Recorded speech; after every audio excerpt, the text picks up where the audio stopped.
And so, with that, I'm going to pass it over to my colleague Hareen, who is going to start us off with a living land acknowledgement. Hareen, over to you. Hey everyone, I am joining you from so-called Guelph, Ontario.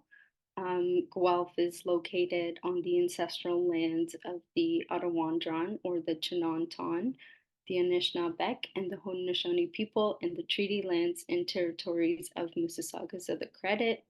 We recognize the significance of the dish with one spoon covenant to this land, and we offer our deep respect and gratitude to all of the Indigenous peoples of Turtle Island who have stewarded, loved, and defended this land for centuries.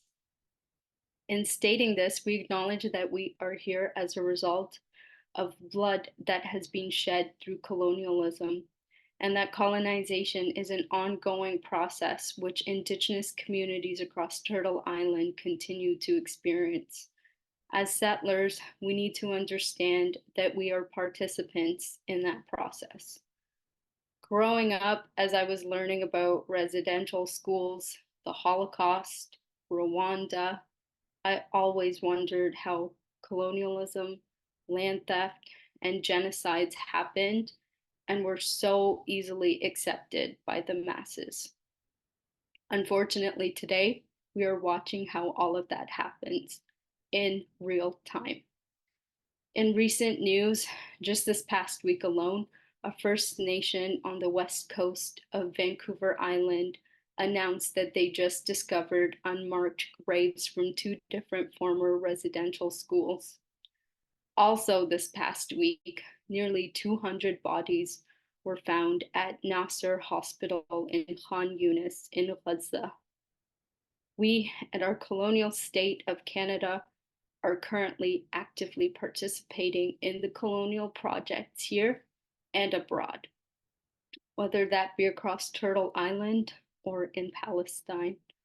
We can't just denounce colonialism of the past and consent to it in the present.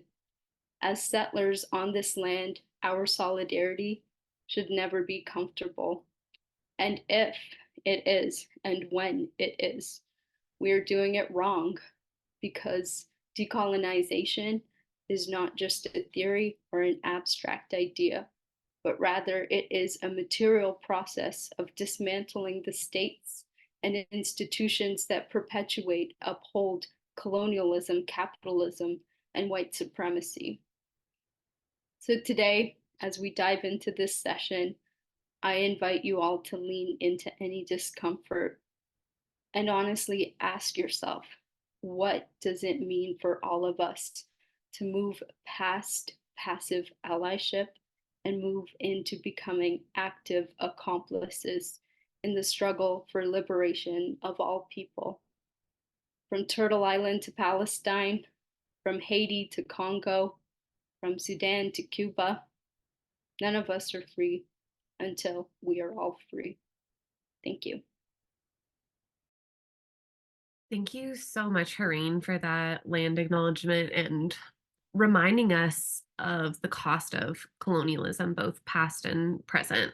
I will be thinking about the words and framing for decolonizing as a material process that you offered, and that challenge to lean into the discomfort. And just so much gratitude to you, Hareen, for those challenges, to live out our allyship more strongly and within our day to day. I appreciate you. And to everyone else joining us today, hello and welcome to the third event in our Watershed 4 event series with co-hosts KAIROS. My name is Danny Lindmood, and I am the programs director with Water Watchers. I am grateful to be your host for the session today, where we'll hear from Beth Lorimer about our relationships to the lands and waters around us. I wanted to start today by just taking a couple minutes to talk about what brings us here together in this digital space and to this idea of reorientation and what it is that we're being called to orient ourselves towards. In 2020, Water Watchers launched the Watershed conference as a one-day online digital experience focused on exploring and advancing water justice. And over the years, we've come to understand more and more deeply that the journey toward water justice must respond to the root causes of injustice, specifically capitalism and colonialism, although we name white supremacy and patriarchy as other root causes too. But this year at Watershed, we've adapted our format into an event series, and we're shining a light on the problems with colonialism through our theme towards decolonizing and water justice. But what does it mean to move away from colonialism to decolonize? And further, what is our role within decolonizing, and how does it intersect with the struggle for water justice? We spent the first session of Watershed this year learning about Canada's violent, racist, and colonial history and how that's still an ongoing project today. During the second session, we heard directly from Grassy Narrows First Nations who have and continue to suffer under these colonial structures, as well as their ongoing work to pursue justice for the poisoning of their waters there and also mobilizing settler solidarity for change. Today, we're continuing the learning journey through an unlikely teacher, MAPS, which I'm very excited to hear more about from Beth. So, over the next hour, we will have an opportunity to unlearn how many of us have been taught to identify and orient ourselves to place alongside Beth Lorimer. Beth Lorimer lives in the Kichizibi, or the Great River, Ottawa River watershed on unceded and unsurrendered Algonquin Anishinaabe territory in the settler colonial capital of Ottawa. Beth is the Ecological Justice Program Coordinator at KAIROS Canada, an ecumenical organization that brings together people from all over the world for ecological justice, human rights, and reconciliation. Beth coordinated KAIROS National Reconciliation in the Watershed program, which is amazing. And she has a Master's of Environmental Studies from York University, as well as a background in sustainable development, freshwater governance, and climate research and advocacy. So we are in great company today. And she is also a member of a group of practice called Decolonizing Efforts for Water, or DO, which Water Watchers is also a part of. So I'm feeling really grateful to get to share some space today with Beth in this kind of a learning format. This is an interactive session, so please use the chat to share thoughts and questions throughout our time together today. I think Beth will have some calls for you to use the chat as a tool to be engaged in her presentation as well. So please feel free to use that tool. We encourage you to share kindly and mindfully today in the chat, so we can also co-create a brave space together to share and learn. I'll be back on after Beth's presentation to facilitate a Q&A, so you can also populate any questions that you have throughout the presentation in the chat, and we'll capture those. But without further ado, I will pass it over to you, Beth. Great, thank you. And I'm just going to take a moment to share my presentation. Well, thank you, Danny, for the introduction, Megan, for getting us started off, for the invitation to participate in the Watershed 4 series this year. And thank you, Hareen, for your really poignant and unsettling land acknowledgement, living land acknowledgement. I know that Danny shared a little bit of my own position, but I would like just to open by acknowledging the land and waters where I am again, and that is the unceded and unsurrendered territory of the Algonquin Anishinaabe people. They are the original caretakers of the Kichissibi, which Danny mentioned, also known as the Great River, Ottawa River, and its tributaries. And I was born through the waters of this great river. I'm grateful to the water protectors, past, present, and future, to the Algonquin Nation for their care of this watershed that has helped to support life since time immemorial. My paternal ancestors settled in Treaty 2 territory in the prairies, and my maternal ancestors settled in Robertson Huron Treaty territory in Northern Ontario. I acknowledge the complicity of my ancestors and the historical and ongoing impacts of colonialism and racism in Indigenous communities. I recognize that these impacts are disproportionately felt by Indigenous women, children, and two-spirited peoples. And I'm grateful that that everyone here, or many of you, have shared where you are joining us from today, both by the waters that support your life and by the Indigenous territory on which you live, work, and play. So thank you for doing that. And if you haven't already done that, I just welcome you to share that as a way for us to connect to each other. And really wonderful to see some familiar names coming in through the chat to be with us. As Danny mentioned, I will be making use of the chat, so that is your first invitation to put something in as part of our presentation. And I won't maybe be able to see it, so if there is really some key questions that I missed, I hope my Water Watcher colleagues will just keep note of those, and when we take a kind of a pause, I can return to them. As Danny mentioned, I am the Ecological Justice Program Coordinator at KAIROS Canada. KAIROS is a faith-based organization working for human rights and ecological justice. We work with networks of activists in Canada, with global partners and Indigenous land defenders around the world, and with Canadian churches. In my role with KAIROS, I coordinated the Reconciliation in the Watershed program from 2017 to 2020.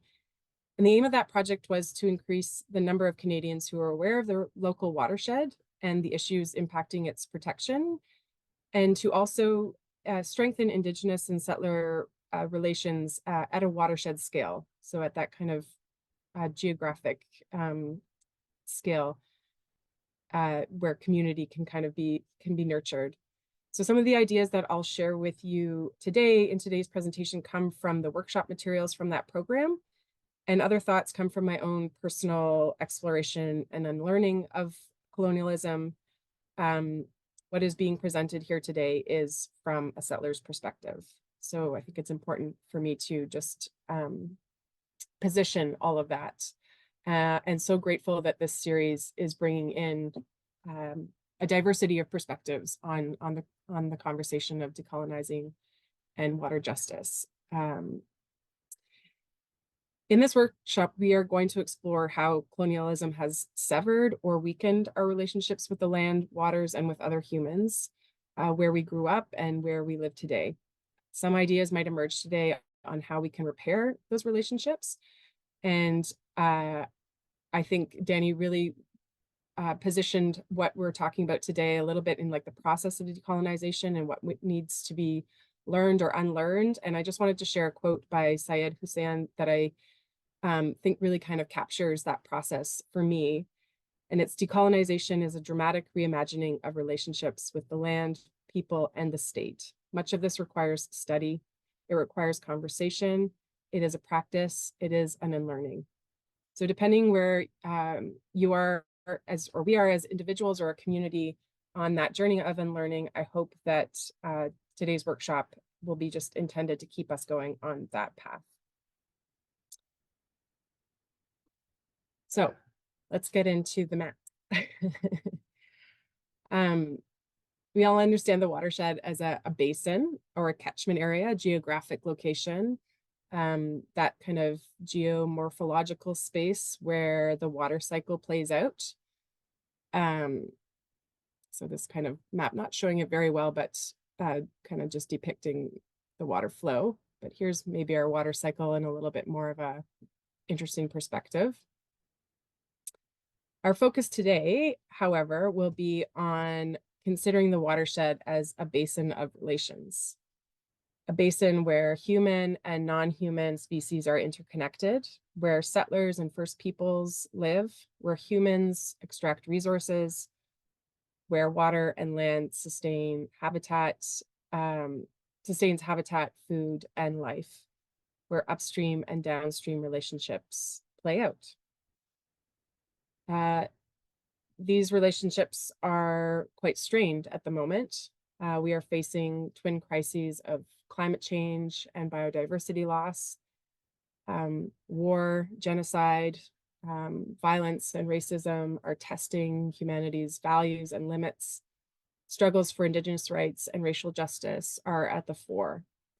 Our relationships have become broken, and there are several factors over centuries that have brought us to this place.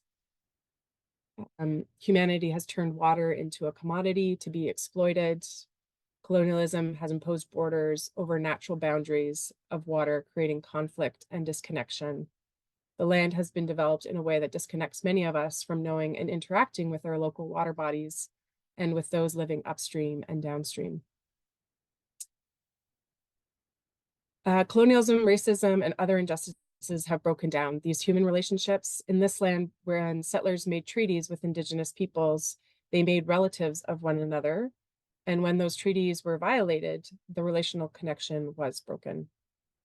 I wanted to use this photo to show a more kind of hopeful side of rebuilding rebuilding those relationships could look like.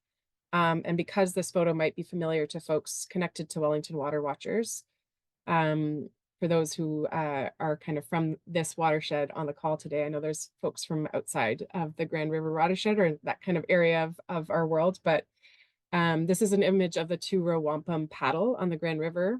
And in this annual event, the group paddles in 2 rows when possible, 1 Indigenous row and 1 ally row, to demonstrate the simple concept of the two-row wampum treaty. The teaching says to paddle down the river of life on parallel paths, as friends, close enough to help each other, but not so close as to disrupt each other's path, interacting with the good mind, good words, and good actions. And if you're not familiar with the two-row wampum teaching or with this event, I'd be happy to share a link to for further exploration today. So where to start? If you're like me, a visual learner, the first source of info to any question I have is to look it up on a map. So how long will it take me to get from point A to point B? I open Google Maps. And when I don't know where to get good coffee, I open Google Maps. If I don't know the name of the river in Calgary or some other city, I open Google Maps. I am always going straight to maps. That is my first kind of way of understanding place. And I know that's not true to everyone, but that certainly has been a way for me to understand information and to just position myself within kind of that frame. As a kid, I pored over my dad's National Geographic atlases, all from kind of different time frames and noticing difference in those, but would just spend hours kind of combing those pages. My partner and I sail in Georgian Bay, and I am the first mate and navigator, so you will always find me with marine charts in hand and binoculars trying to position us and keep an eye out for those navigational and channel markers that guide our way. So that's where we're going to start today, and where much of our conversation will flow is looking at some maps. And I add this disclaimer before we look at maps because it's important for us to look at them critically, recognizing that some of them function as colonial artifacts and represent a particular way of seeing the world, a way that's primarily concerned with ownership, exclusivity, and power relations. So maps tend to simplify complexities and difficult history of defining territories and nations. Where possible, I identify the sources, and I'm happy to share any of those sources afterwards where that might be helpful. But just it's important to have those sources to also consider their biases as we go through. So to begin, maps are projections. They are created based on a cartographer's worldview, and their knowledge and their experience. And as we know, there are dozens of projections of the world map. The Mercator projection might be the most recognizable or familiar to many of us, and I recognize that this one isn't the most clear, but I think the idea comes through. This became the standard map standard map projection for navigation due to its ability to represent the north is up and the south is down. and also in doing so kind of preserving the shape and direction of continents. The Mercator projection kind of inflates the size of objects the further they are from the equator. So in this projection, like Greenland and Antarctica, which you can't actually see, but in some versions of the map, they just appear far larger than they actually are relative to the land masses near the equator. A different projection, the Gauss-Peter projection, offers us a representation of the nations in their true proportion to one another, which provides a helpful corrective to the distortion of the Mercator projection for countries to kind of fit on that flat surface. In this map, the regions near the equator are stretched out and the polar regions are compressed, leading to kind of a visually striking representation of the world if what we are normally used to is seeing that other Mercator projection. One of the, I think the kind of notable features is how much the map emphasizes the southern hemisphere, and this is not what we see in the Mercator projection. So this map shows us countries like Australia and the continent of Africa in their actual size, which helps to challenge kind of a more northern hemisphere centric view of the world. And I think it helps us to kind of think about distribution of wealth or understanding of the world and who sets that. And so yeah, it's a very different image from the map we just saw with the Mercator projection. So depending on which map you were shown as a child, already your perception or your worldview is going to be influenced by how the world was shown to you in this way. Many of us were able at the beginning of today, at the beginning of this talk, to share our identity by the watershed that supports our life, or by identifying the Indigenous territory that where we live. But for most people, their identity would be shaped more by telling people what political boundary they are from. And I know that also comes out in our introductions as well, but we are more often introducing ourselves as being from a particular municipality, a province, a territory, a country, than we are by introducing ourselves by watershed. And I think that really comes to the fact that this map having such an influence in informing our identity. So I begin with this political boundary map of Canada for that reason. This is the one that most of us learn in our kind of primary school textbooks or geography textbooks in high school.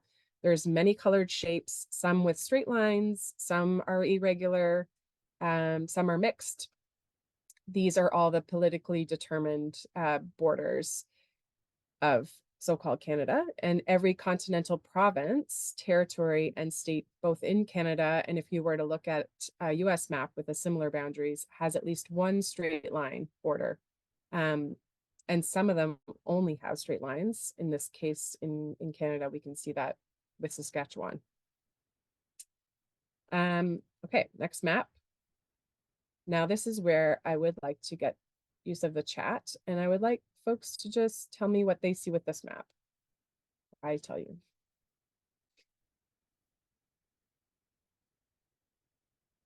So feel free to, I mean, you can also see the source, but feel free to throw in some ideas. Okay, so someone says nations, someone says no straight lines. Yes. Watersheds. Great.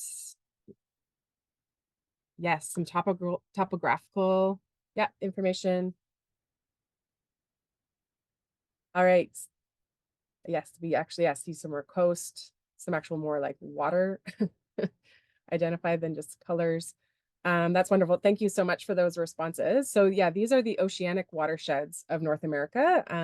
There are 5 kind of within Canada, and obviously this map showing us the much broader Turtle Island. But in Canada, there are kind of 5 oceanic watersheds where all the water flows into either the Pacific, the Atlantic, Hudson Bay, the Arctic, or a little bit going into the Gulf of Mexico. Or sorry, going down towards the Mississippi. Within those 5 oceanic watersheds, there are 594 local watersheds. So what happens in one part of the kind of bigger oceanic watershed impacts in another part. And as we can see with this one, that those political boundaries have been imposed over top of this natural landscape that flows from one point to another. And really, the political boundaries bear no resemblance to the true shape of water and how it flows and where we live. In this satellite image of Turtle Island, we see the water, maybe some of those big rivers a little bit more clearly. We see more of that topographical information, the mountains, the water that's all connected, telling us that, we are connected too by upstream and downstream kind of relationships. And the watersheds are connected to each other, and in that way they connect all of us as human kin in those places. We can also kind of take the scale of looking at the big political map of Canada and bring it down to a more regional scale. So we have this very simplistic zoom in and consider the political map of the Greater Toronto Area, just showing us the indicating the boundaries of the municipalities that make up that area. And then we can take a look at what a watershed map covering a large part of the Greater Toronto Area, and even kind of dipping outside of the political boundaries of that previous map would look like. And notice the other watersheds that also support life in the region as well, such as the Credit River and Lake Simcoe to the north. All right, who can tell me what this map is?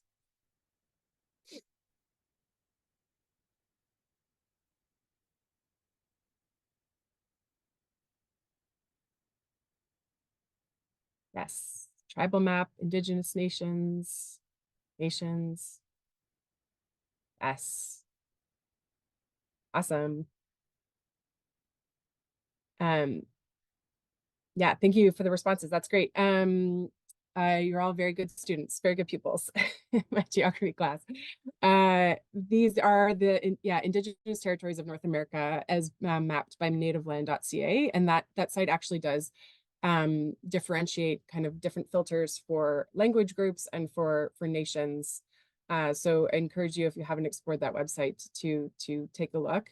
What we see is lots of overlapping shapes of various colors and sizes, lots of different interaction between the different shapes. To me, that what it shows me is that there is likely has been historical conflict, but also cooperation and agreement to share resources and exist together on the land. And as we can see with the kind of overlapping nature of this map, that those kind of treaty territories are not defined in the same way as colonial boundaries. And thank you, Lisa, for sharing the link directly in the chat for folks to just copy that. So the origin of that first political map and the impact that it has on the relationship between Indigenous peoples and settlers goes back to the doctrine of discovery. Papal bulls from the 15th century gave explorers legal and moral justification to claim land they quote unquote discovered for their Christian monarchs. And if the lands were deemed vacant, meaning if they were uninhabited by Christians, then they would be claimed. As Indigenous peoples were not Christian, the land was deemed empty, or the term was used was terra nullius.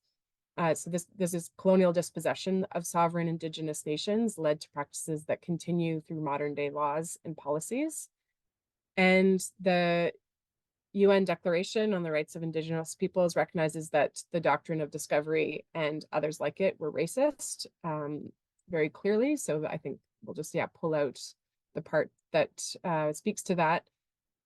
The Truth and Reconciliation Commission's 94 calls to action include 2 actions to repudiate the concepts of the doctrine of discovery. So one, to jointly develop a royal proclamation of reconciliation that would build on the royal proclamation of 1763 and reaffirm nation-to-nation relationships between Indigenous peoples and the Crown. And 2, to repudiate concepts to justify European sovereignty over Indigenous lands and peoples, such as the doctrine of discovery and terra nullius. So repudiation of that doctrine has started to take place in legal arenas where it is being repudiated in recognition of Indigenous land titles. So one example is the Chilcotin Nation case dealing with Indigenous peoples' title to land. The Supreme Court actually addressed the doctrine of terra nullius in that decision. And while it doesn't necessarily repudiate the doctrine of discovery, the court ruled, and I'll quote here, that the doctrine of terra nullius, that no one owned the land prior to European assertion of sovereignty, never applied in Canada as confirmed by the Royal Proclamation in 1763. So it was deemed that there were equitable principles in the Royal Proclamation that preclude any unjust or discriminatory policies. But despite, I mean, I think that was a really important case. And again, I can share the quote. The quote on the actual slide right now is from the United Nations Declaration on the Rights of Indigenous Peoples, but I'd be happy to share some of those other sources as well afterwards. But despite repudiation of these policies, it's had an everlasting legacy on how we identify with land and place in this country, and was the gateway really to violence and dispossession of Indigenous peoples. I also wanted to share this map showing the locations of residential schools identified by the Indian Residential School Settlement Agreement. And I appreciate and am grateful to Hareen mentioning the most recent discovery of unmarked graves, or unearthing of unmarked graves. To me, showing this map in the context of the other ones, it just illustrates that the land that Indigenous peoples identify with as land of their ancestors and the land of their peoples that have lived on for time immemorial can also be associated with harm, violence, and dislocation. So kind of, again, not so much a dislocation on like where we are in context, but their own dislocation and severing of relationship with the land. All right, now, what do you see on this map?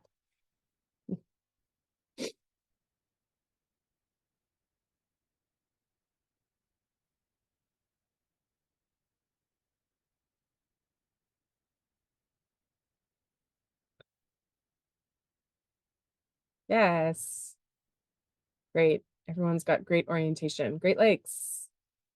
Great Lakes. Yes, and an east-west projection. Yep. So this is an Ojibwe map of the Great Lakes. The map is oriented to the east as per Anishinaabe tradition instead of to the north, as we would normally see in kind of a European cartography practice. Because the standard orientation is different in both kind of cultures. The map makers here, as you'll see, they've included the English word for north in the compass rose, which is also a medicine wheel in the bottom right-hand corner. And they use the Anishinaabemowin word for east, wabang, on the compass rose. So depending on your orientation and the language that you speak, you will find your way in that way.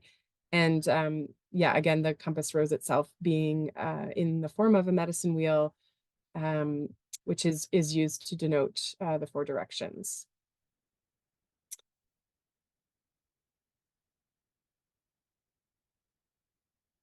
All right, and what do we see on this next map?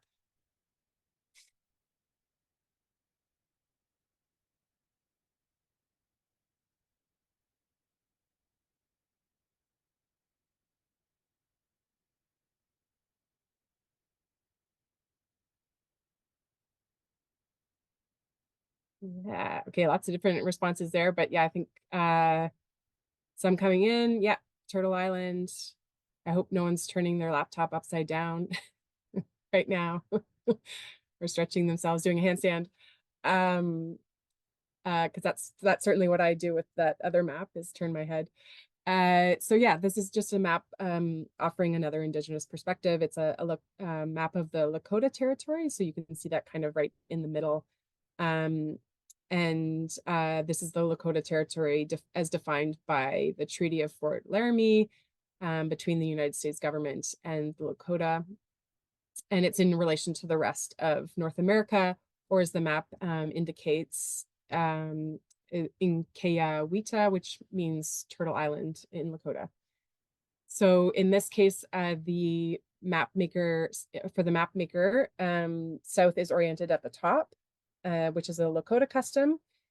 And according to the Dakota Tate from Standing Rock Reservation.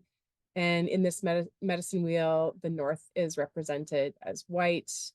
And just a note from the map maker, this is how the map maker consulted with a Lakota friend who designated the colors on the wheel, but says that other medicine wheels may look different. It may do it differently. So again, just even recognizing their own kind of perspective in this way, that it might look different for others.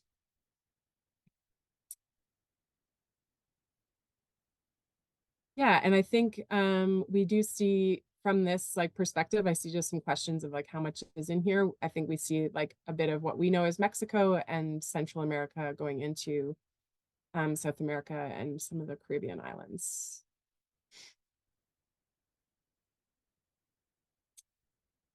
So I wasn't able to kind of bring back all of the maps in one place, but just wanted to kind of take a pause as we've been going through that series that we just did, and invite a few reflections from you as you've been kind of going through those. Again, I'm happy to share these slides. I know there's a lot kind of being skimmed over very quickly, and so encourage further exploration after today's chat. But I wondered if you would just kind of take a moment to think about the maps that you just saw, and kind of just share very honestly and openly, what map do you see when you think about where you live? And yeah, maybe we'll just start with that question. And there's no wrong answers, I think, knowing that my position was that I grew up knowing that first one the most.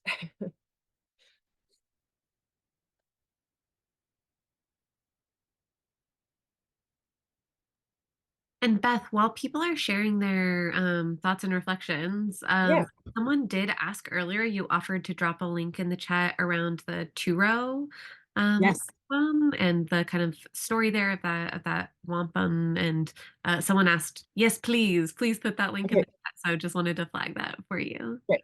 Yeah, I'll post that once I'm out of my presentation mode. Perfect. Yeah, I have the link with me. Yeah.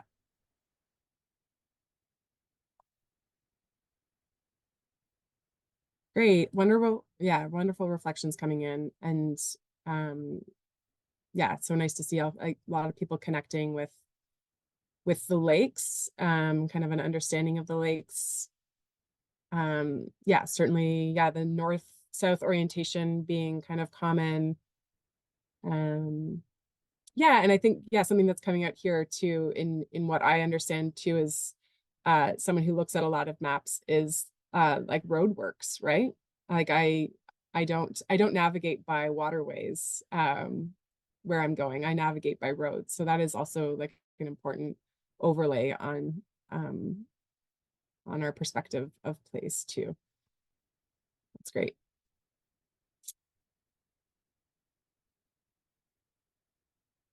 That's wonderful. Thank you so much for all that sharing. I really appreciate that. Okay, so I think and if as you kind of go through, in a kind of longer workshop, I might get people to kind of get into groups and talk about these further, but I'll just leave these. I kind of asked that first question of you just to share now, but maybe these other questions you can take note of and just kind of reflect on further as part of your ongoing learning. I think even if I ask myself these questions today, I might have a different response than I did a year ago. So it's always, yeah, it's always good to just kind of keep nurturing that inquiry of yourself, and especially in kind of looking at these maps. Great. Okay, so I'm gonna go to another map that doesn't look great, and it would look really great in person, but it doesn't really look super clear when I share it this way. But I just wanted to show it as kind of the kind of next piece I'll speak to of the lasting kind of legacy of colonialism is in our place names. And so when settlers arrived on Turtle Island, they began mapping territory. Many of the names for places in the bodies of water that were replaced with English or French names. And this, in effect, erased Indigenous presence from the land. In some cases, the Indigenous names were kept and anglicized or translated, but many were replaced altogether. And so I just wanted to show this example of a French map of New France from the 1700s, kind of showing that project in play. And then if we kind of consider some of those names, those Indigenous place names. So here, these are a few examples of names that were anglicized or Francized, I guess, in a way, translated into French, and kind of distorted a little bit from maybe their Indigenous pronunciation, or shortened. And the examples from the next slide are of names that were replaced altogether with colonial names. So again, for folks, I just shared a few examples here, but maybe you have an example from where you live of a name that you know has been either just kind of erased from kind of mainstream conversation, or is a name that you know has been kind of distorted or translated from an Indigenous name. So please share those in the chat if you're aware of any of those. And we can kind of keep that learning going of the different names. What we see here is, and what I'll kind of show you with the two different sets of examples, is that the Indigenous names are intricately connected with Indigenous history, with stories and teaching, and they can carry valuable ecological knowledge and navigational information. So the names are mnemonic devices for Indigenous peoples in that they are meant to remind us of, they're meant to remind us of a place based on specific characteristics. So we can see that kind of here in the examples that I've listed. So that first one, Cape Breton, the Indigenous name Unamaki translates to land of fog. The Calgary River, Mokinsis, translates into elbow, and it really does have that elbow look to it. And so you can see that in other, and I encourage you to kind of look at other examples of that and kind of consider the place and what it looks like, and then look at the translation of the Indigenous name. So just going back to those, and I think the significance of this kind of way of knowing is made clear again in the UN Declaration on the Rights of Indigenous Peoples. So just that kind of, I pulled that first quote there, but just respect for Indigenous knowledge, cultures, and traditional practice contributes to sustainable, equitable development and proper management of the environment. And there is kind of a call for us to recognize the right of Indigenous peoples to designate and retain their own names for communities, places, and persons. I'm just going to bring back a bit of a closer look at that map, Ojibwe map of the Great Lakes, and share this quote from Shauna Johnson. She's an Indigenous community planner who is Coast Salish from Tsleil-Waututh First Nation. And she tells us that maps that continue to ignore Indigenous presence are exercises of colonial power, but maps can be decolonized. And I think this Ojibwe map is a great example of that. This map was developed by Charles Lippert and Jordan Engel for the Decolonial Atlas. And so again, that's a link that I can share out with folks. And I encourage you to explore the maps on that site. And it's this map in particular and some others similar to it, like I shared the Lakota map, are just a great way to recognize Indigenous presence, especially in the Great Lakes in the context of this map, going back thousands of years. Another map that was created by Jordan Engel and a Mohawk colleague, who is a Kanien'keha speaker from Kanien'ke. They developed this Haudenosaunee map of the Great Lakes. Also, you can find it on a Decolonial Atlas. Here too, offering a different compass rose, again in the bottom left-hand corner, and showing kind of a north-south orientation, kind of north being up orientation. And what you'll notice in this map here, like some of the others, is that there's no political borders. But here that is shared through a Mohawk word, where borders are called where the tracks are dragged. And so that word that you will find on the kind of second line of the title of this map, which I will not try to pronounce, but just to note that the definition of it is where the tracks are dragged. And so this map is specifically trying to make call to that Haudenosaunee land spans the borders between so-called Canada and the United States. And it did so before, as they say, the tracks were dragged by the colonizers through that land.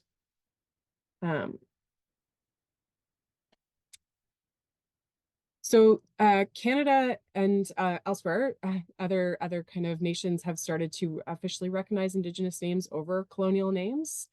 In 2016, there were 23,000 confirmed Indigenous names and 84 Indigenous languages or dialects represented in those names. More than 600 Indigenous place names were added to the National Registry in 2017, compared to just over 350 5 years earlier. And in some cases, the Indigenous names are supplanting European origin names. So in other parts of the country, Indigenous peoples are and settlers and allies are advocating, and some working with Geographical Name Board of Canada to kind of bring about those name changes. We know in New Brunswick, the Maliseet peoples petitioned the provincial government to recognize the St. John River's original name, which is Wallastock, meaning beautiful river. In British Columbia in 2013, the Saanich First Nation erected a sign on Mount Douglas in Victoria bearing the peak's original name, Coles, meaning white rock. And using Indigenous names just keeps history, story, and teaching of Indigenous peoples alive and present on the land. I think if I were to go into another 90-minute session right now, we would speak about the next kind of impact of colonial legacy, which is the Indian Act, which I will not go into today, but just wanted to make mention of it here, kind of in the context of talking about the doctrine of discovery and terra nullius, talking about the practice of colonial mapping in this place on Turtle Island, and the use of kind of colonial names, English and French names of European origin. But just to also say that all of that interplays with the Indian Act and the presence of its legacy, the relationship between Indigenous peoples and the Crown, or with the colonial state of Canada, is rooted very much in the Indian Act, which dictates federal control over First Nations. The act prohibiting kind of Indigenous self-determination and jurisdiction to govern themselves. These are the right to self-determination is codified again in the UN Declaration on the Rights of Indigenous Peoples. It's in Article 3, which I'll just kind of name out here. It's that Indigenous people have the right of self-determination. By virtue of that right, they freely determine their political status and freely pursue their economic, social, and cultural development. So returning lands, waters, and control of resources to First Nations and Indigenous organizations, or co-managing those spaces, as well as addressing outstanding treaty obligations, are vital to reconciliation. And I wanted to just recall this quote that I shared from Syed Hussein earlier, just to recognize that while our process here, I know each of us is undergoing kind of our own journey of learning and unlearning, and decolonization very much starts with a personal practice and a personal process. But just to recall that in this quote, it is a reimagining of relationships with land, people, and the state. And so that process needs to be taken at all levels, and certainly in kind of dismantling the harm that has been perpetuated by the Indian Act. That systemic change is very much required to happen at all levels if we are going to advance right relations with one another. So I think that's bringing me to the end, and I just wanted to kind of share, this is a way of kind of wrapping up and kind of coming back to where we started, about what unlearning might look like for you in the context of maybe what you saw today, but maybe in your own your own way of learning. And not everyone is a visual learner or a map lover like me. So I know that unlearning and those aha moments can happen in a different way. I very much hope that some people were twisting their heads today and looking at the maps, because that's certainly the way in which I interacted with the Ojibwe map for the first time. That's what unlearning looked like to me when I underwent that process for myself. I just realized that there were so many different orientations and ways of knowing the places that I call home, and recognizing that I am a guest here. And I think just expanding that perspective and worldview has had a profound impact on my journey of unlearning. So if there are, again, always happy to see people sharing ideas and thoughts in the chat. But if there are some kind of shifts in perspective or aha moments that have come to you, whether it's today or in a very kind of different context, please share them, and maybe that can be compiled and shared out with everyone who is here today and everyone who registered, as a source of inspiration for kind of continuing along the path. And with that, I will just leave you with contact information that, again, can share it in the chat, but just wanted to share there. And we can open it up to questions. Hi, Beth. Thank you so much for that presentation. I was like sitting on the edge of my seat the whole time, like just leaned in physically to the computer. I think that there's just so much of this content is quite novel, especially from the ways that we've kind of been oriented or cultured to orient ourselves, might be another way to say that, too, like over our lifetimes. And I'm excited now to get to dig in a little further together with some conversation and questions. I definitely had a couple questions that emerged for me during the presentation that we can start off with, and folks have been populating questions throughout. I just wanted to highlight, someone in the chat asked if you could shout out the name of who that last quote was from one more time. Yes, Syed Hussein. I'll put the Syed name in the chat. Okay, amazing. Sweet. Thank you so much. And keep the questions coming in the chat. We'll collect them and we'll try to get to as many of them as possible, as well as we move through this conversation time together. So I have a question starting off that's more about you and your personal experience and your love of maps getting into this world of looking at maps in a different way. And I'm just wondering if you remember one of the first times or the first time that you saw one of these more like traditional maps and said to yourself, oh, that's like a tool of colonialism, or that you started looking at it in a little different way with questioning eyes rather than just fully accepting. Mhm. Yeah, I mean, I think I mentioned that I would pore over these National Geographic atlases, and grew up in a house where there was copies of National Geographic, and but then these kind of like big kind of collector atlases, books of maps, and um, I grew up in the 80s and 90s, so very much at a time when we saw the fall of the Soviet Union, um, uh, and maps changing, like maps changed then, uh, um, and also just kind of looking kind of further back, just having kind of access and to kind of see maps from over the course of the 20th century, there was like significant change. And so I think like looking at some of those maps for the 90s where um, I did start to ask, like, I kind of knew Russia as Russia, Hmm. um, but would see then on maps the USSR. And I think that just that's the kind of my earliest memory of clicking, like, oh, all of these shapes can change, and who is deciding how these shapes are made. Um, seeing then like older kind of turn of the century maps of the continent of Africa, and seeing so much shift in the shapes and the names, colonial names to African names of different states, I think was really that moment for me of just realizing that like this is all just a construction.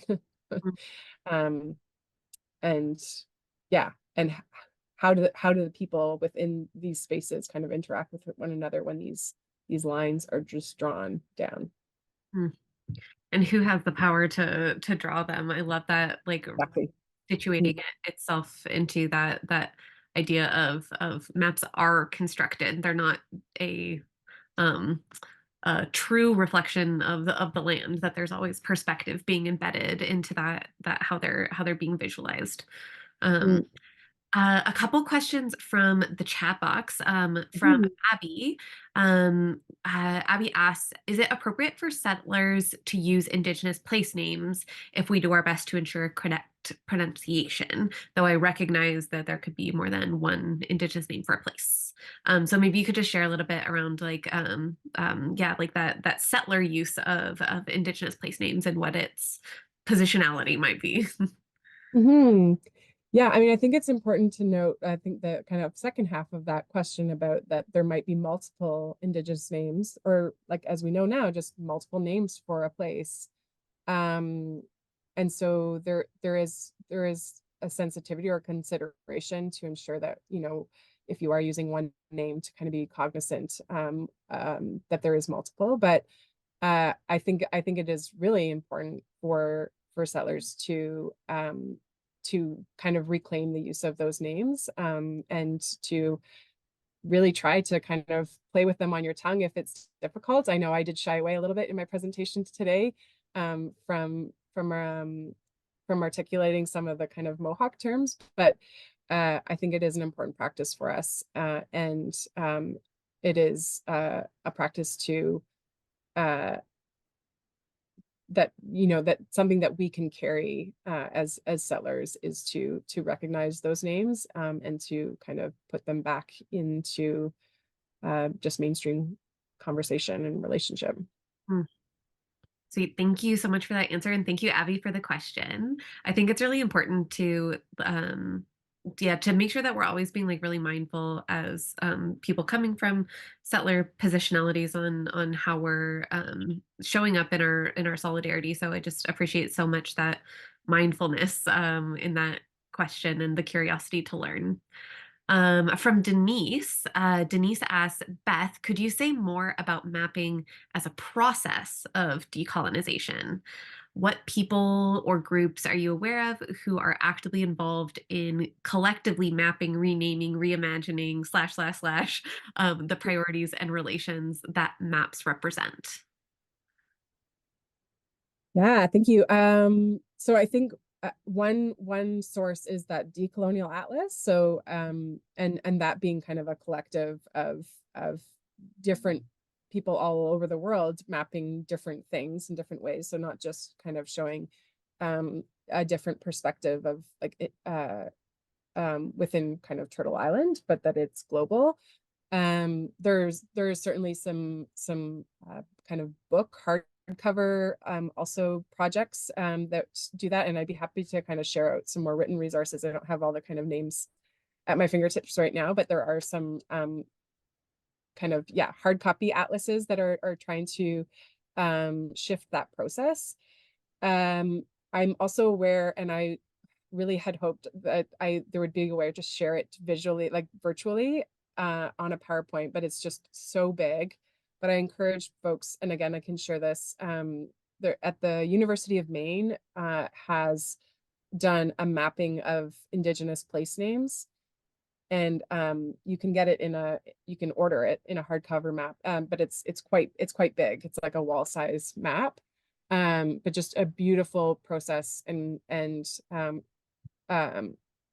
collection of Indigenous place names across Canada. And this is coming out of the University of Maine. So again, boundaries are, it's a construction. But I very much encourage you to take a look at that. If I look it up right now, I will try and pop the link into the chat to that, because it really is, it was a really significant undertaking to connect with Indigenous communities to make sure that those names were properly shared and then kind of put into the map. So I always love hearing, especially kind of in through this region. You showed that Haudenosaunee territory map that just dissolves the line between Canada and the U.S. Of course, because that wasn't part of the land. I just think it's so interesting, like looking at those kind of joint movements of how like transient movement was between what is today called Canada and U.S. I think people would love those resources, Beth, also. So for sure, like we'll pull out and collate anything. And to everyone who's RSVP'd for today, we'll send that out to you when we share out the recording as well. Okay, so this is a personal question from me in connection with our Water Watchers work that I'm wondering about its intersections with this idea of engaging with mapping. And our Water Watchers work within it, we organize against and share about activities and projects and policies that are threatening water. And one of the big emerging threats that we've heard about again and again over the last decades, but more so in recent years too, is this idea of the threats of resource extraction.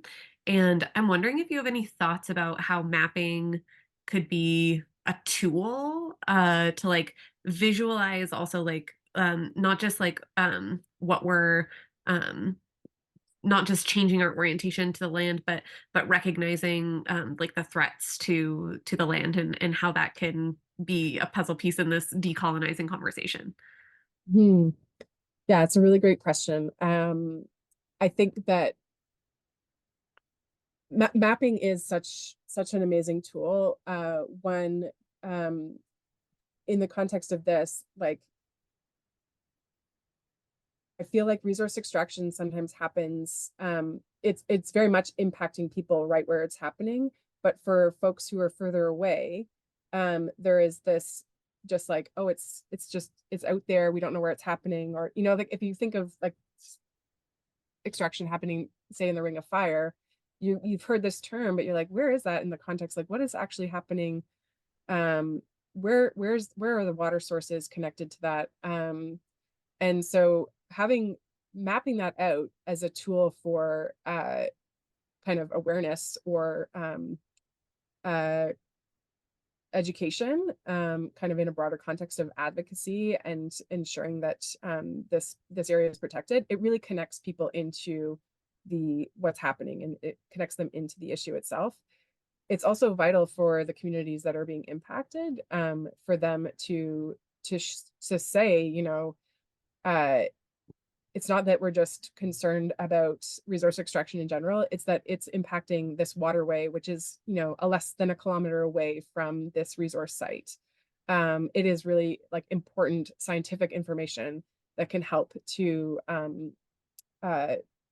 enforce environmental protection or enforce law. And so mapping is vital in that way, if it's going to help to kind of ensure that legal protections for resources and for communities are enforced. But I really do see the power in it, in connecting people into an issue. I think that's, oh, I love that reflection. And I just want to like hammer into like, or highlight that point around its intersections with Indigenous sovereignty and Indigenous impacts.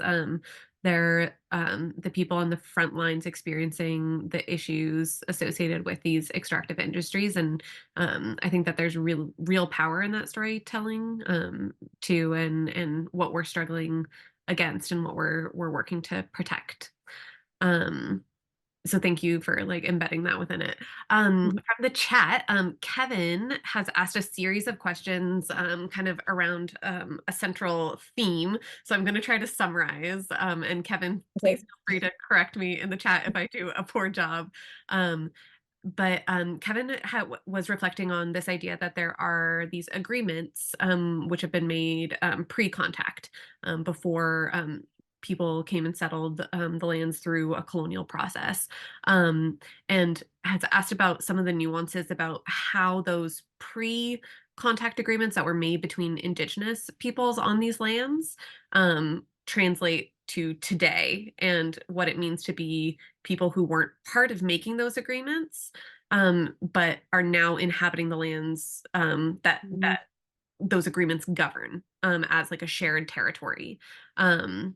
And there's threads, a bunch of threads within that, like how does it connect to what our settler responsibilities are? How does it connect to the political sphere? How does it connect to solidarity, and how we show up? So just any thoughts that you want to share kind of around that really interesting and tricky topic. Yeah, thank you, Kevin. There's a lot there. I think it's I mean, the kind of first step is building that awareness of those agreements. And so I think that is something that we can all be working on, whether we live in treaty territories ourselves, where there's treaties defined between settlers and Indigenous peoples, or in like the case of myself, in unceded, unsurrendered, no treaty territory, to understand potentially the kind of interplay of those types of agreements in historically. I think that is a responsibility that I think we can begin with. And that, I mean, that's a big undertaking too, but I think there is efforts that I know to kind of increase awareness of treaty and agreements. I think that's where I would start. And I would say that there's certainly if there is kind of a treaty defined between Indigenous people and settlers, between Canada or the state of Canada or with the Crown, in the case of the Inuit, is to really kind of learn about the context of those agreements, and the responsibilities that were kind of voiced in them, and see how they play out today.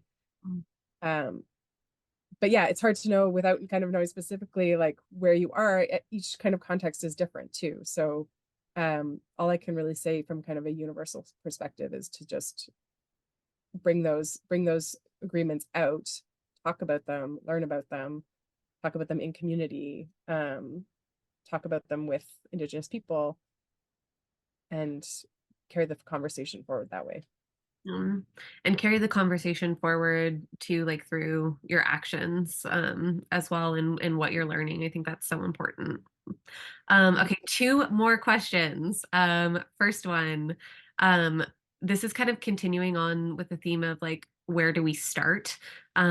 We have folks who are joining us from a lot of different various points on their learning and unlearning journey around these topics of decolonizing and Indigenous solidarity and building different kinds of relationships with the land and water. And Fran in the chat said, how do we learn more about the specific watershed that we belong to? Could you offer some steps or suggestions for nurturing this relationship more locally? And then maybe we can expand that to just to say, what would you say to anyone who feels like they don't know really where to start in the watersheds that they call home? Mm-hmm. Thank you. That's a great question. And that really was a part of like in a kind of a broader full day iteration of some of the things I shared today.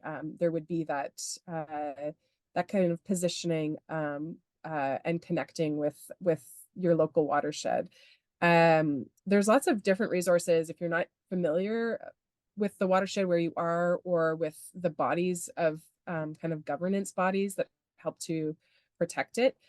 There's lots of ways to find that information. And it looks different depending on where you are in Canada. So I think there are maps of Canada where you are able to, and I can share a link to this if I can grab it kind of quickly, but where you can just input where you are and it will tell you what watershed you're in. Which is really helpful. And there's maps of those, I mentioned the 594 watersheds, like to kind of, you can look at that and kind of position yourself in that if you kind of zoom in to where you are. Another source is to just go to your municipality. They know. And so to seek it out that way, whether it's on their website or just by reaching out. They are, if you are drawing drinking water from that body of water, the municipality will very much be in connection with it and efforts to protect it. But yeah, the kind of those other bodies like a conservation authority, that's very kind of common governance body in Ontario that helps to protect waterways and watersheds. But that looks different across the country. Somewhere in the prairies, there's watershed boards. There's different kind of types of groups that will do that work, but they are also a great source of information, especially in learning about the threats to the watershed, and ways that you can connect in with efforts to kind of conserve and protect the resources within it. So, and I would just add there at the end is to connect with Indigenous communities that live in your watershed. They are going to be fully aware of the issues impacting the water, and reaching out to a friendship center or an Indigenous organization in your municipality would be a really great source of information, as well as those other ones to connect with. Yeah, I love that there's kind of places within our potentially settler like positionality to engage that, to look at the systems that we have, and from just being in relationship with the peoples who have stewarded these lands and have are going to continue bring that forward. Okay, one last question for you. This has been like burning on my mind as we've like ever since I heard it. You showed that Lakota territory map, which orients Turtle Island from with south at the top, and you and some folks in the chat, and then you reiterated that at the end. We're talking about this like instinctual reaction to turn our heads so that or turn our computers so that our orientation of what we were seeing more closely represents the maps that we grew up with. I just wonder if you had anything that you maybe wanted to like reflect on about what that instinct tells us about our positionality, and kind of like the work that we need to do, and I don't know how, maybe how that instinct can be a tool or a guidepost for us, like in this process too. Mhm. Yeah, I think it's very natural, that reaction, right? Like that our brain has been wired and influenced with information, with directionality. And there, in that way, there's, that is our lived experience. That is part of who we are, as yeah, that's just part of our kind of individual lived experience. And in a way, there's nothing wrong with that, to kind of have that perspective. I think what's important is maybe trying to resist the uh the kind of desire to flip your head to the side or to flip it upside down, and to just sit with the perspective that's being shown to you, which is a different orientation, a different worldview, and to try to just, reflect with that new position, that new perspective, and see if you can still understand that place in a similar way. Um, if you take a look at the map of the Great Lakes, I still see I still see the Great Lakes. If I take the time to just pause and be in that new worldview or in that new perspective, I can still see all the information about that place, which I know to be true if I looked at it a different way. And so I think that's just a really vital exercise, is to try and sit and wrestle, um, with different worldview, with different perspective. And I think that is just like a really important step for relationship building. So I really like that. There's such interesting, like it's such an interesting, I love that grounding into how can we be called to like sit in that discomfort, like we were called to at the beginning Mhm. of this session by Hareen, and recognizing that um discomfort itself can be a guidepost of like places that we need to sit and learn, and be able to understand that. I am there's so many more questions and like interesting side conversations happening in the chat. I've been like fascinated this whole session following along with everything that's happened there. And there are a couple more questions in there that we will uh pass along to Beth and see if we can get answers for as well, that we can share out maybe with those resources that you mentioned, Beth. And the from Gwen Harris just now, there she was asking about prints potentially for that Great Lakes view. I don't know if that's from a specific spot that you can recommend, but Yeah, I can share I'll share the website that it's from. And you would have to just do, I'm not sure about the printing part, but you would just either have to do a bit of digging on that site to see, or reach out to them. Yeah, and amazing. that makes Thank you so much, Beth.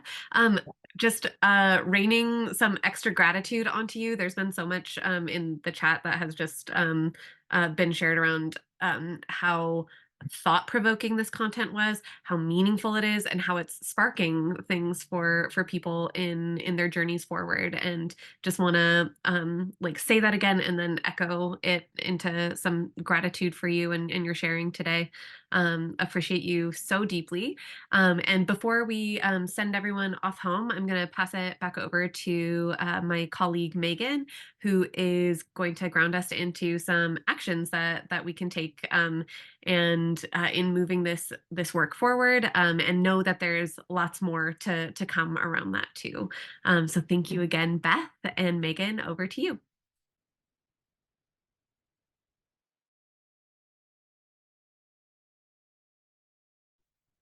Unmute myself first. Thank you so much, Beth, and thanks, Danny, too, for helping us facilitate those questions. Thanks, everybody, for your deep participation in this event. There are so many good questions and comments coming in. Like Danny said, we'll try to get to them all through our email follow-ups. But First, I just want to say a huge, again, echo the thank you to Beth for this really important presentation. I appreciated the learning and unlearning that happened for me, and so many others have shared through the chat. I hope you can take a moment to kind of scroll through and see some of those appreciations and the expressions there of the unlearning that happened. Watershed 4 is all about us all navigating our personal learning journeys towards decolonizing and towards water justice. So thank you so much, Beth, for helping us along on this journey in such a really impactful way. I'd love to take just a quick moment to highlight a few action items, and someone will put these in the chat for you as well.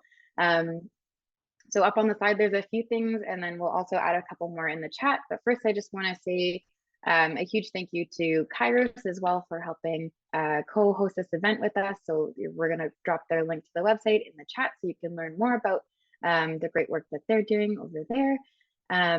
We're going to also share out our Earth Day action page. Earth Day was yesterday, and we have a whole list of actions. So you can find a bunch of different ways to get involved with water justice through that page.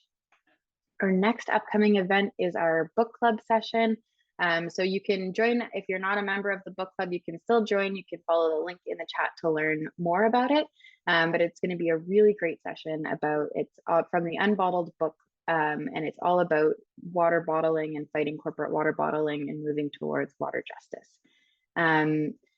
The last thing I'll mention is that Water Watchers relies on donations to be able to support events like this and to help them to continue to happen, provide these opportunities for us to do some learning and unlearning together. So we encourage you to, if you can, make a donation at the link you can find in the chat. Or if you are able to become a monthly donor with Water Watchers, right now we're offering a giveaway to all new monthly donors where you can win a stay by the waters, which is a great way to kind of think about some of the stuff we've been learning here today too. So with that, I think that's all of them for now. Yes, and we will send this all out for you in an email this afternoon, so have a look for that. And then in a few days, we'll send out the recording from this event and some of those follow-up to the questions that weren't answered. So thank you everybody so much for joining us here today. Stay tuned for our next Watershed event. That'll be coming in the next couple weeks. We'll send out more information about that. And we thank you so much for being here. Have a great day.